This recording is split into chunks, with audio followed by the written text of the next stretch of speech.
quickly. If it goes up to my father, it's very clear that no one would know anything. The only reason why he used the name Meir Cohen was Sisu, why he felt he had to use some name and not remain entirely anonymous.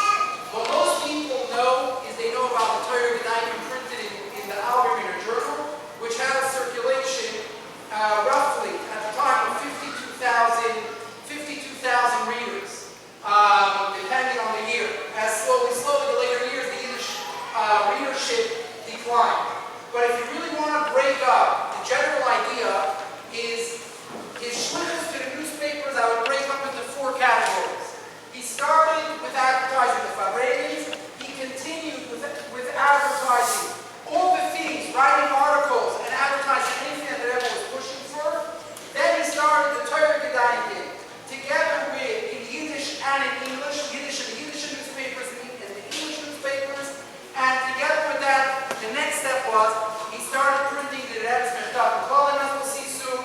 And then as it heated up and the Snagos towards Lubavitch grew, he had a new job. The new job was to defend Lubavitch against public criticism that had to do with the things that he was publishing.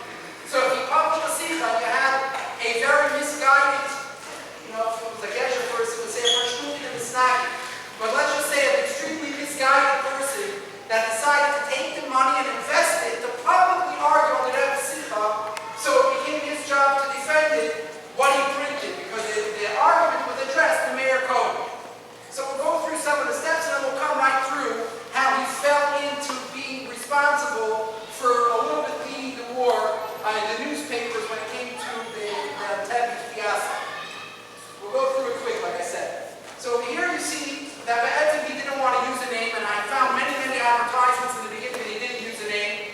But over here he tells the Rebbe why he used Meir Cohen. He tells the Rebbe that he's putting the ads in the forward. He knows that Satmar is going to come out bashing Lubavitch how dear you lower yourself to advertising such a secular newspaper.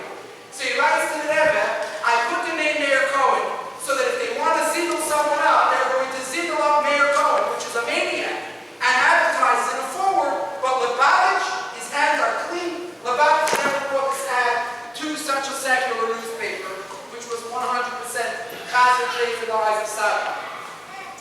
Let's continue.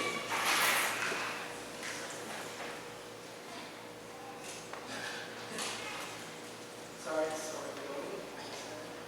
Okay, over here you have just some of the pieces I put together where you have on top Meir Cohen. When you have to make a mailing, you have to provide an address. So for things that he mailed out to people, which we'll see soon some of the examples, the address for Meir Cohen was 814 Eastern Parkway. The address for Rabbi Blau was 814 Eastern Parkway. He had a stamp of Meir Cohen. And over here when he did a fundraising letter and he had to expose himself, you can see in his handwriting, he writes out his name, and after the short, Meir to be, they make it small, spelling out the Meir Cohen, that hinting where it comes into his name. However, there was other times that he had to use other names. In other words, sometimes another person had to defend what Meir Cohen wrote. So who's going to defend what Meir Cohen wrote? Well, maybe someone like Rabbi Yehuda Cohen. Is someone else. Or what happens if Meir Cohen wants to advertise the Fabregas, but someone else wants to advertise buses? It doesn't look like that Meir Cohen is doing two things. So instead the newspaper was divided. Yisrael Levinson is offering buses, and Meir Cohen is advertising the Fabregas. And then a separate part of the newspaper, which I'll show you a sample of it later, was Rabbi Blau putting one more message. So he paid for a full ad, but it was divided into 3 so it looked good.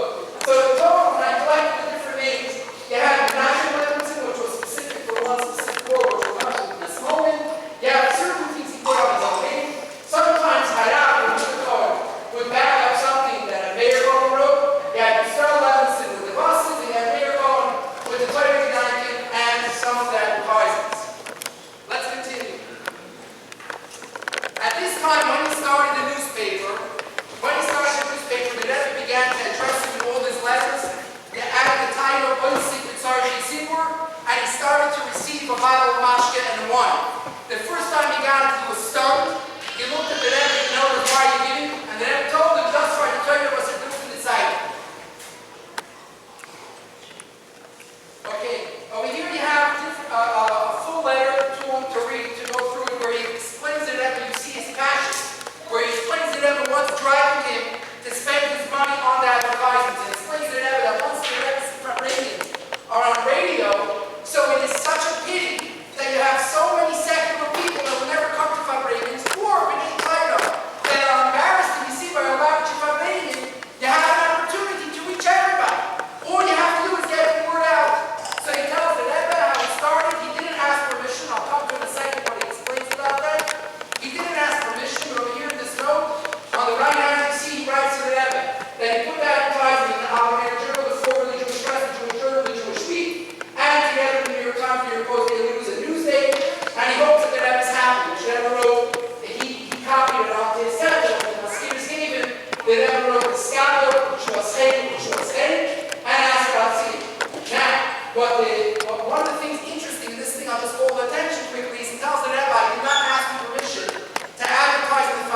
versteht, but talked to J.J. Head. He spoke to J.J. Yehuda, which was giving the English translations by the Fabregas, and Yehuda told him, what's the question? If you have the money to put advertisements in the newspaper, take it out on every single one. So that since he tells the Rebbe, this is the Chiddush, that even though he didn't ask permission, the Rebbe tells him to scalp, Shua. Continuing over here, so here you have an example of these newspapers.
what drove him, what made him realize that it's worth it to go advertise in the newspapers. I found this in his boxes, 1976, which is one of these years, which was heavily involved in the newspaper. So he has a list of the Jewish media list, race, circulation, population, account requirements, closing dates, all the information you need if you want to write in these newspapers.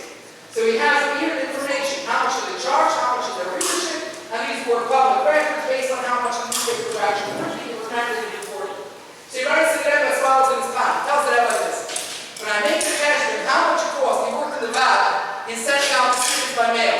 He says, when I make that measurement, how much does it cost postal service to send out 25,000 citizens to people? Never mind if you get their addresses, whatever it is. How much does it cost? It costs $100. Putting it in a newspaper, which is read by 25,000 people, non-cash newspaper that has 100,000 or 210,000 like the Jewish press, you're talking about much bigger exposure. It's going to reach everybody at even a more affordable rate. So while it sounds enormous, if you calculate cost per advertising for cost per shipping a sicha, it's a much better deal. So it actually was a good deal, 50% off. Let's continue. Okay? Here you have, we don't have all the things. Unfortunately, I'm going to say a general thing. A lot of the things, we're piecing together puzzles. My father did not talk about himself. We didn't know anything. We're putting together the pieces as we're uncovering the puzzle. The Mazdas, he wrote everything to the Rebbe, so I'm able to match up what I'm finding in the printing bags to the letters that he's writing to the Rebbe. I'm able to figure out what most of it is. There's still a lot of things that I don't know yet what they are. Anyways, here you have an example of the 30-90 column started later, or other things which were 30-90 articles.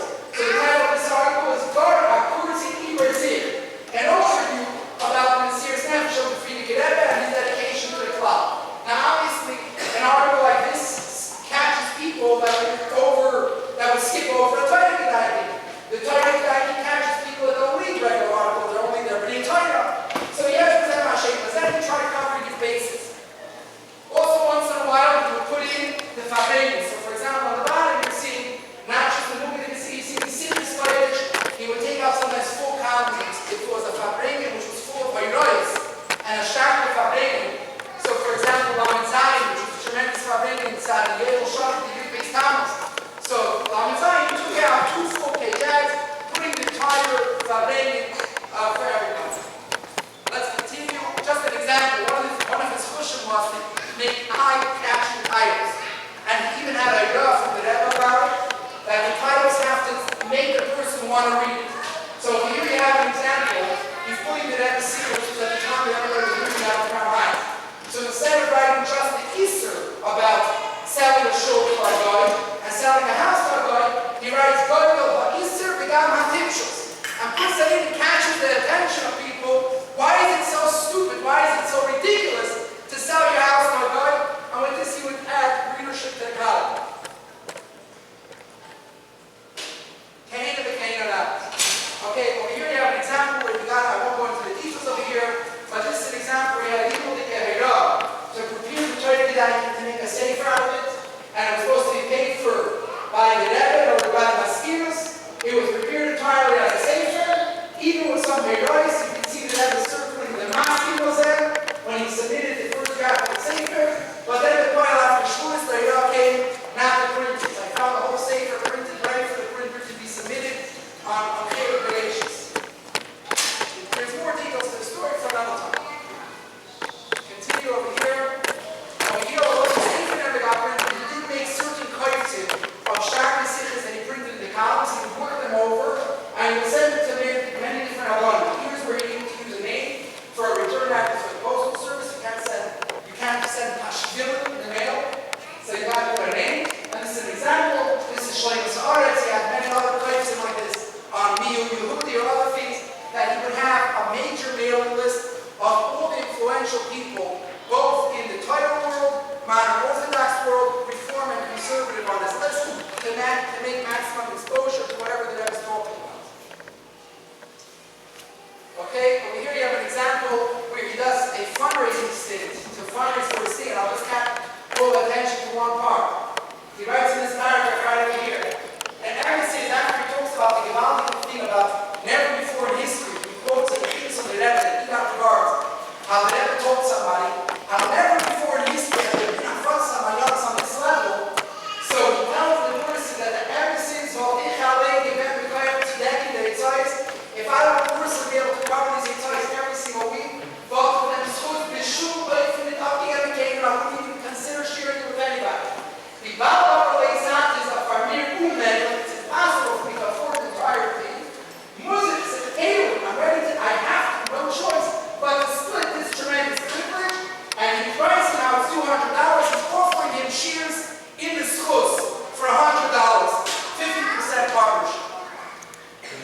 letter to the Rebbe, and he tells the Rebbe that it caused him great anguish to open up the Jewish press and to see that the Mishnah of Klali is not being printed there. He tells the Rebbe that the letter is addressed on the Shea of B'nai Yisrael, right? What was Moshe again? So he says we have to get this letter out. How can you ignore? He writes, and he covered the Jewish Week, which had 100,000. But how can you ignore a newspaper like the Jewish Press with 210,000? In the beginning, he didn't want to do Jewish Press because he felt it belonged to a different person. When he saw the person wasn't doing it, he tells the Rebbe that he's ready to take it upon himself. The Mishnah of Klali will all be printed in the Jewish Press as well, in addition to the other newspapers that he was covering. Important to note that in his shit and his philosophy, unlike, which is very beautiful, most people of Moises fundraise for the Moises, support themselves for the Moises. By him is the opposite. He supported himself in order to afford his affads. Let's continue. So here you have an example of the Mishnah of Klali. Up here, also under the column of Torah quotes, but it would be longer, it would be the Nusach. He wouldn't touch the Mishnah of Klali, he would leave it exactly as my show. Right there? Okay, here you have some of the examples of Musafin that would openly, again, imagine what it's like. A chassid is paying money to print an episode of this mailer. But on the Snagid, he has a shiloh, he can write it in. I keep finding the boxes sometimes in Snagid half shilohs. They send it to the editor, for the editor to forward to Meir Cohen. Fine, that's maybe normal. Over here you have certain Farbisner people that took out errors against the episode, quoting what Meir Cohen printed. So here we have some of the titles. You have very clear from about Jeremin, very sharp article, or you have men code backed up the Kushis from Arabani Blumenfeld on Para, which over here you have an example of the letter that he got. They give it to Meir Cohen, they sent it on the copy of the letter, but the letter got involved in this case as well, so the letter in Israeli. Or you have a Tinus from Meir Cohen, another different Misnagis question. Another example,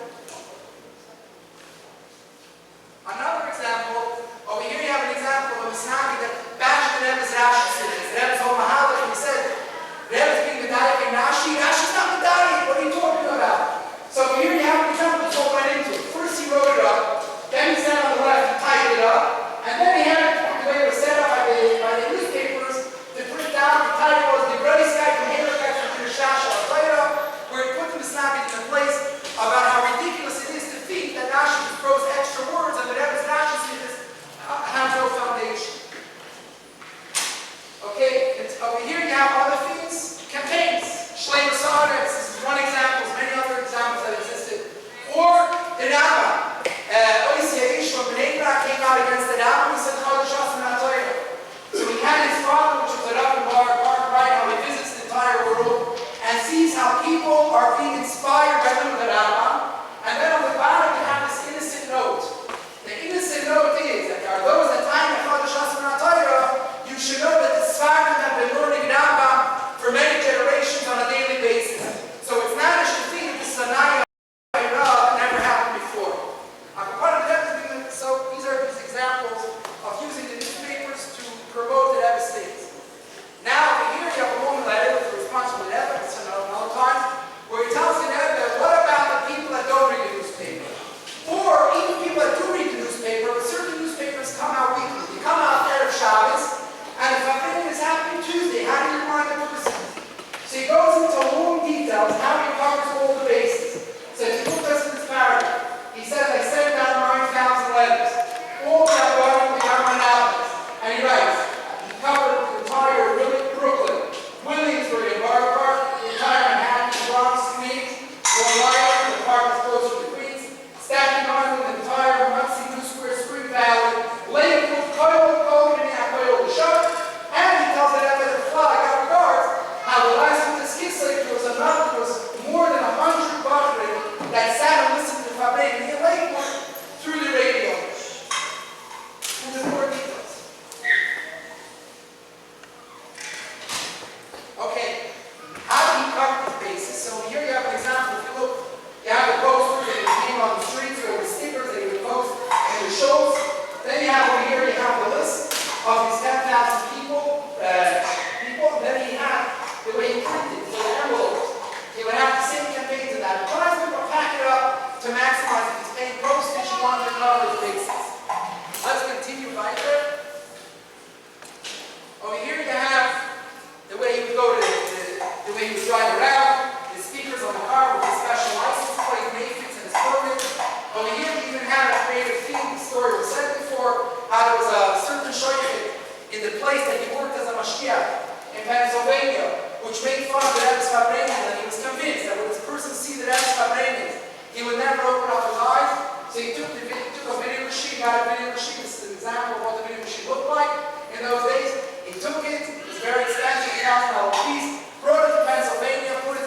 where everybody's going to be eating, and put the fabrengens on, and watch with tremendous satisfaction to watch these people look at the Rebbe's fabrengen and have enough. And we got regards recently in the Shiva, how certain people change from it.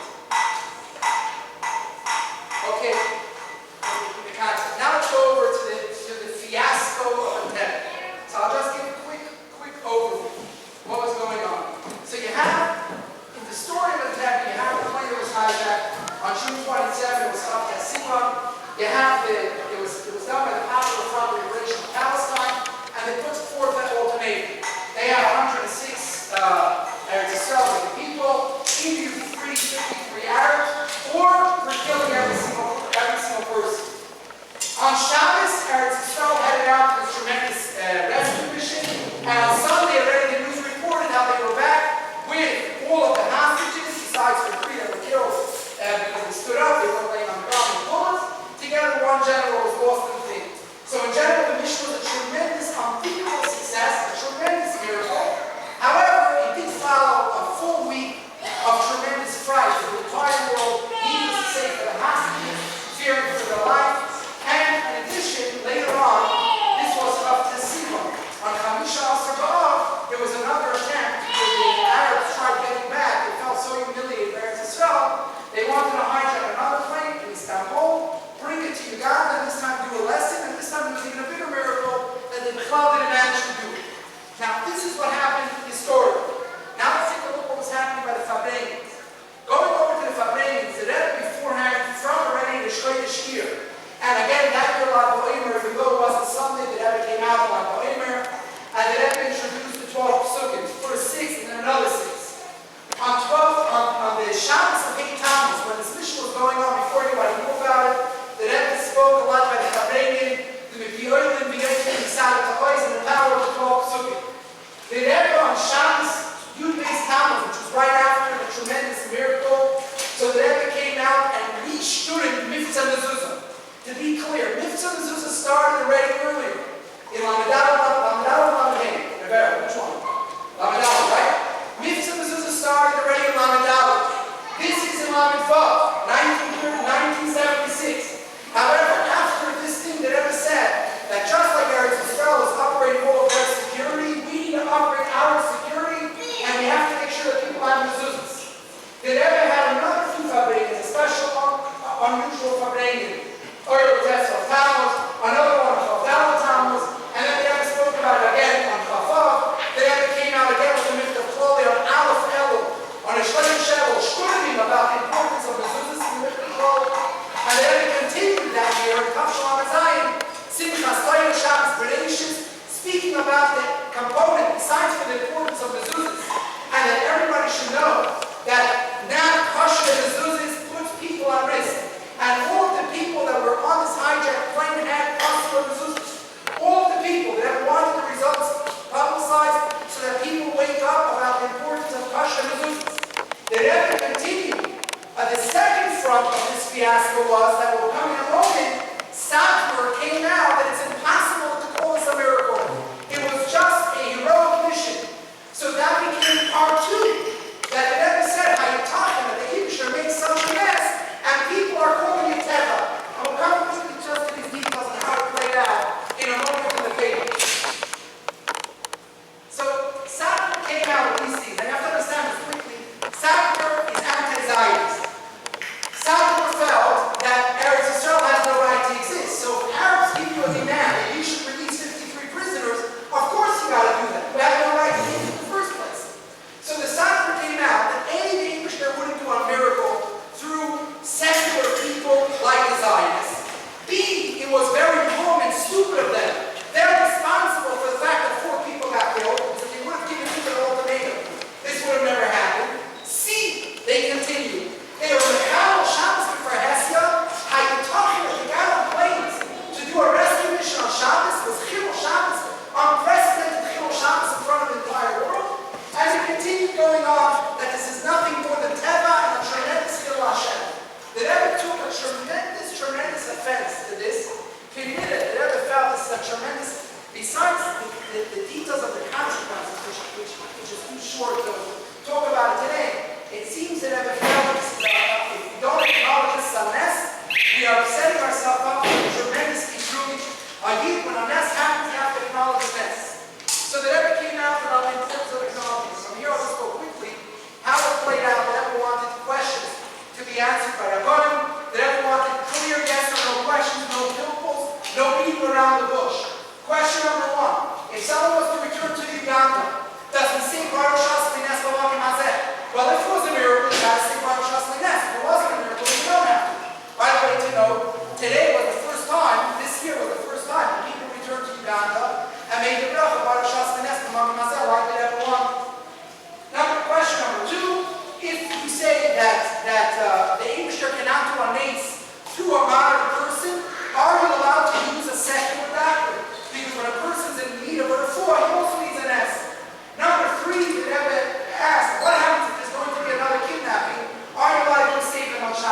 Obviously, the point of all these three questions was, besides for answering them, was to bring out everything that happened in Tevi was Oiskal Napialacha, it was National Shabbos, and it was what Abishter wanted. How did this play out in the newspaper? So let's continue over here. First of all, my father took out by the 12th Psukim, my father took out full-page ads advertising the importance of the 12th Psukim. Continuing over here, when my father was very involved in Mitzvah Mezuzah, so he used the Torah Descending column to talk about Mezuzah. He used the ad from Reb Meir Cohen to talk about Mezuzah, which backed up, let me just show you quickly, backed up an article that he took out, that Meir Cohen took out, about a catchy title. Over 80% of Mezuzahs in film are not kosher. And he explains to them that if you don't pull the rug from other people's legs, no one's going to allow their mezuzahs to be checked. Because when someone thinks, right, to say in English, if it's not broken, don't fix it. If you're coming to offer me to check my mezuzah and it's not broken, why should I have to check it? So even he comes up with a creative offer and says, anybody selling mezuzahs for $7, I'm ready to buy your entire batch. If you're ready to let me check it beforehand. And the point was, let's set the record clear. It's impossible to buy a mezuzah for $7 and that mezuzah to be kosher. Now, just interesting to know, over here, the guy himself into a little bit of trouble with Tzach because he was taking out ads into mezuzah. Now, this slide was not meant to him, but just to bring out how much the Rebbe wanted each individual involved. Over here you have an example of whether it was recently printed in his Torah, where Tzach wanted to take someone to the Torah for getting involved in Mitzvah. I don't know if it was Tzach in America or Tzach in Israel. So the Rebbe writes in the sharp answer, and the Rebbe says, I give you no permission to represent me. And therefore, it never says for the record, I already said publicly and many times that I'm asking each and every person to do what they can to further advance the Messiah. It's not shy to any single moisin, it's each person because this is the call of the hour. Just to bring out how important it was that never want each individual, not just moisis, to take up this fight. Continuing over here. That he took out. Over here he had articles, like we spoke earlier. The article titled Uganda, and then the quality titled The Lessons You Can Learn from Uganda. Another tool of the Rebbe related to Tevi, taken out of the newspaper. In all of these he highlights, in the ads, he highlights that there's only one real true leader to Blau, and that's the Rebbe. Continuing over here, you have just one example. In Tavsham Zayin, he worked together with Uncle Meir. He worked in a place, this is a famous story, anybody that's from that age remembers it, how 4 shaykhim on their way to the Shvita went into a terrible car accident and were killed. Now, this was right after the story of Tevi, where the Rebbe student, that when such a tragedy happens, you have to check the mezuzahs. So the next day he writes to the Rebbe that I also was traveling on those icy roads and how we swerved and landed on the other side of the highway with tremendous nissim we were saved. However, there was additional car that was also saved. This one car was entirely destroyed and many people died tragically. He asks the Rebbe as follows, based on the Rebbe says, should I be checking the mezuzahs of these things? Now, in this answer, I don't see what the Rebbe answered him, but what's amazing is he writes to the Rebbe and he checked the mezuzahs in the plant, and it turns out there were no mezuzahs. And then he asks the Rebbe a sensitive question. This is an unusual letter. He asks the Rebbe, in addition to checking the mezuzahs of the plant, should I try to get the mezuzahs on the houses? Because that's going to be very sensitive and you need that once. So he asks the Rebbe, if the Rebbe wants it, I'm going to do it. The Rebbe answers, of course you have to do it.